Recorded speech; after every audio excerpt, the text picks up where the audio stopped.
Are you hungry? Yes. If you were to choose between Asian, Indian, Italian, or Mexican, I'm going to ask you, which is your favorite? Asian? Let's see it. I heard a lot of Indians. Indian? Okay, you're in luck today. Italian. Yeah, we got a few of those. And the last was Mexican? Yeah. When you want to eat healthy, think ethnic. Because the people around the world have a corner on the market when it comes to eating healthy food. Most cultures will base their food around a bean and a grain, right? So we're going to create a bowl. Do I have a slide? Yes.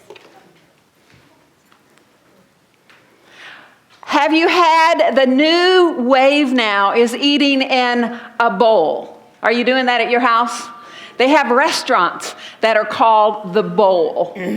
So that's what we're doing today. We are creating an Indian-inspired bowl. So we're going to have some great things. I have with me Chef Linda.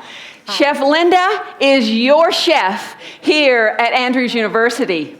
And she comes from the Lifestyle Center of America, where she helped to heal people with good food, right? Absolutely. Absolutely. So in our Inspired Indian Bowl, what we're starting with is some saffron-flavored rice. What is saffron? Saffron is these little stamens from the petal of a crocus plant. And 90% of the world's saffron comes from, does anybody know? Iran. And so as you see, one little flower doesn't make very many. So it costs an absolute fortune. One little tin that I just bought was $98. So we use it sparingly, and it's quite beautiful and delicious. They harvest those, and then they dry them, and then they sell them across the world. What if we don't have any saffron? If you don't have saffron, you could use turmeric. Would give it that color. I wouldn't recommend yellow food coloring. Some people do that, so turmeric works well. When I make brown rice at home, I do twice as much water as rice, cover it, put it in a 350 oven for an hour, and bake it. Boy, that is simple. Anybody ever done it that way? Okay, that's your homework. You can try it that way. So today you'll get to experience the taste and how it's different when you add the saffron to it. We're going to start out with hummus. Now, I know y'all know something about hummus, but do you know how easy it is to make? Chef Linda, tell us about hummus. Okay. We know that you are busy. We know that you have families, you have hard jobs. We know that you have a lot going on in your lives. So at the cafe, any hummus that you eat is made from dried beans that are soaked overnight, and it's made from scratch. You don't have time for that. And so we're going to show you how to use canned beans. What could be simpler? Open the can. If you can get a low sodium bean. If that's of concern to you, you can also just drain the juice off and rinse the beans off. We've done that before. So this is going to be simple and easy, and we're going to start with some fabulous, these are actually canned garbanzos because I want it to be as authentic as possible. You will need a food processor for this.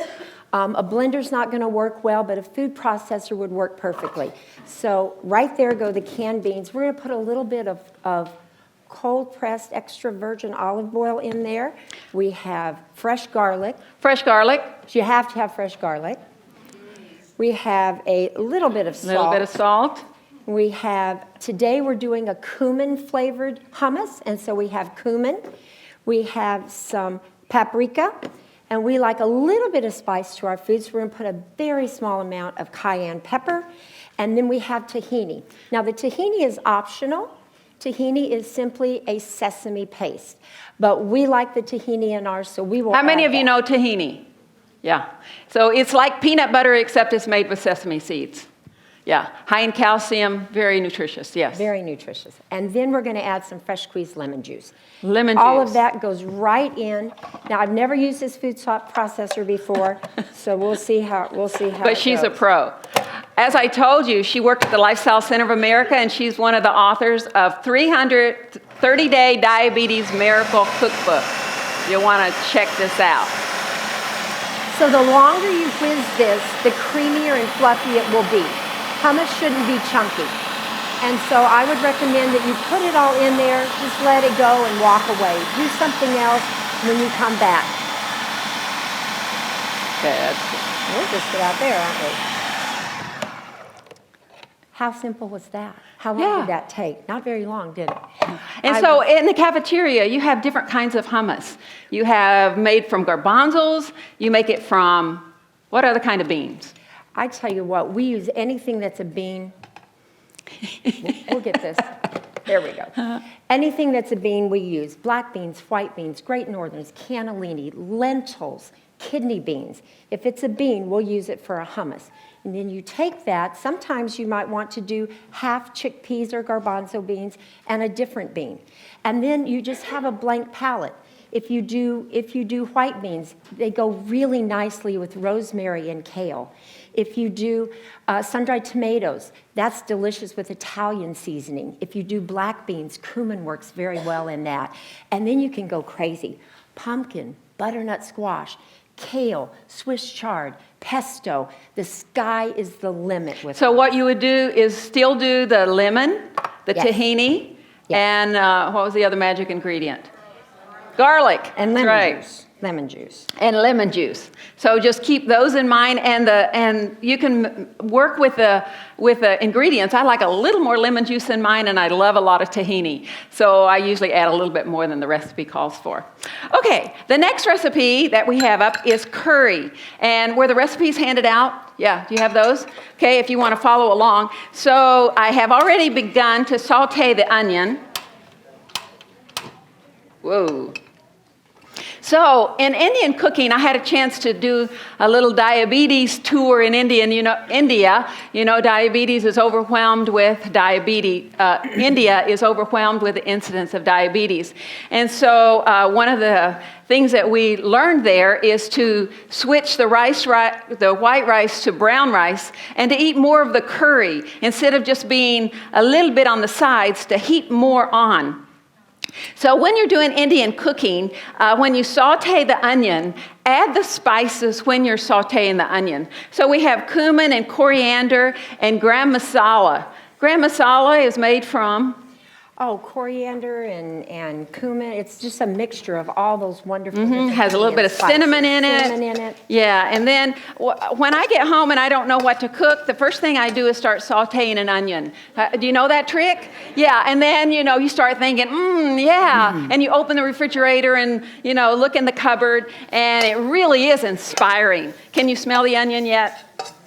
Okay, So we have a little bit of olive oil, and we put the onion in, and we have the spices going, and a little bit of curry. And also you could add some turmeric. I don't know if that's in this recipe or not, but wherever you can add turmeric, and it doesn't matter if it turns out yellow. You look at your recipe and you go, is it okay if it turns out yellow? And if it is, you add a little bit of turmeric. We're learning that it just has all kinds of wonderful components to it.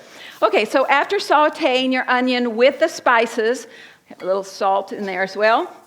Then we're going to add the tomatoes, and the recipe says to, cook it a little while until you get rid of some of the liquid. Well, sometimes I do that, and sometimes I don't. It just depends on the hurry that you're in. Ooh, can you smell that? Saucy too. You like it saucy too? I like it saucy. Yeah. Now, we're using canned tomatoes, a low-sodium canned tomato. This time of year, you know how bad the tomatoes are. They just don't taste right. But, of course, in the summer, in the spring, summertime, when you have that ripe, plump, juicy tomato, you would want to cut your own. Yeah, and you know all the great qualities of tomatoes, right? They're great when you eat them raw. You get the good vitamin C and lots of things, but when you cook them, it actually increases the phytochemical lycopene and 10,000 other phytochemicals. Pretty potent. Then we're adding the garbanzos. Simple. We have a little garlic going here too. Always adding garlic to our foods. And so after letting this cook for just a few minutes, then we have some coconut milk. Now, coconut milk is made from the whole coconut, and then they add water, so you have it's a kind of a whole food, and it adds a really great flavor. So this is an unsweetened coconut milk, so make sure that you get that one.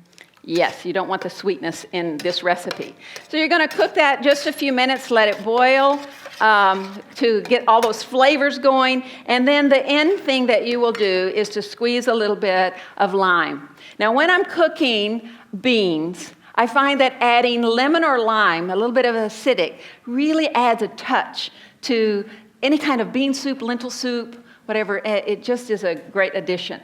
And then you can see the beautiful We'll go ahead. display of the end product that we have going. So can you see this bubbling? I don't know. But anyway, can you smell it?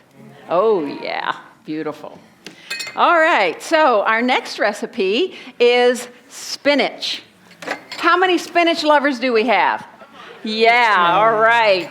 Now, when you go to an Indian restaurant, you see the spinach there, and it's cooked quite well. Now, Chef Linda is going to show us a quick and easy way to cook up some great spinach. Now, spinach has lots of great qualities to it, and I'll let you get going, and then we'll talk about that. First of all, we're going to start with just a little bit of extra virgin olive oil right in there. And I didn't have time to pre-saute my onions, but we're going to also go ahead and put the onions in there. We want to put the garlic in. And we also want to go ahead and put the garam masala, because that heat is going to let it release its oils and really give it a beautiful flavor. You know how curry can be so harsh and bitter sometimes. So that's because it wasn't cooked just a little bit.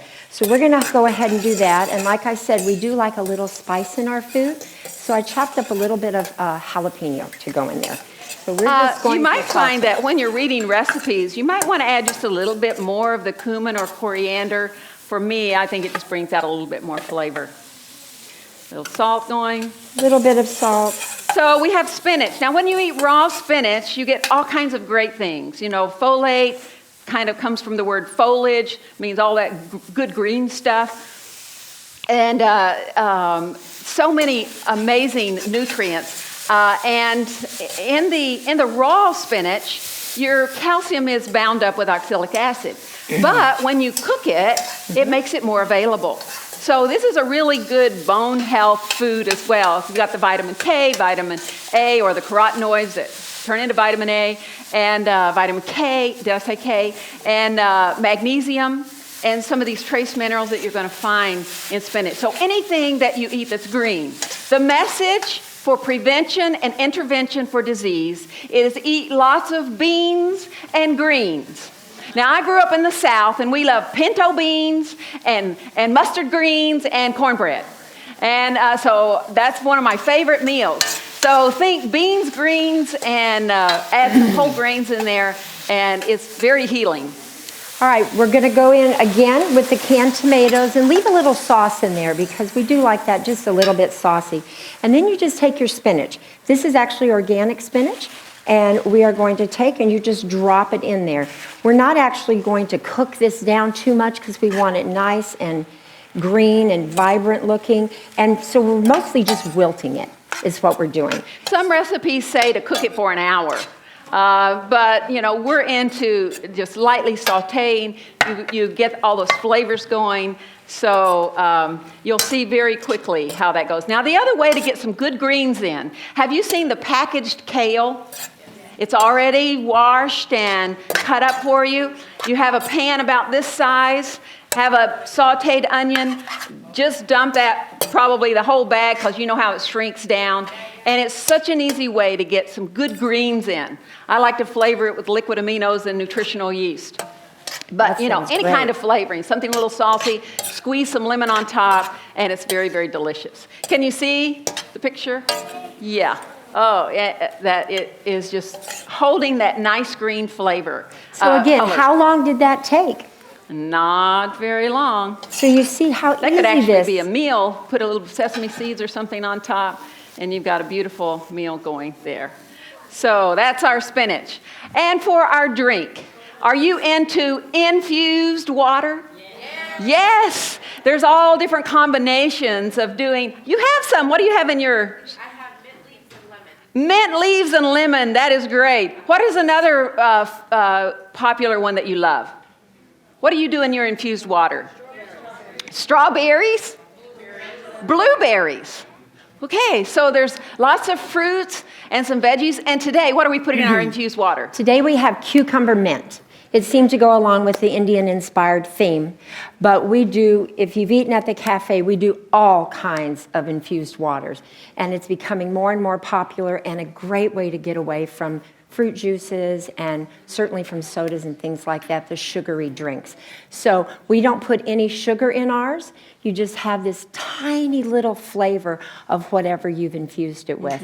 And we find that the students are loving it. Great. If you like a little bit of fizz, a little bit of carbonation, you can use the carbonated water or carbonated soda without the sugar in it, and then add the, if you have that desire and you're moving away from soda, that could also be a really nice treat as well.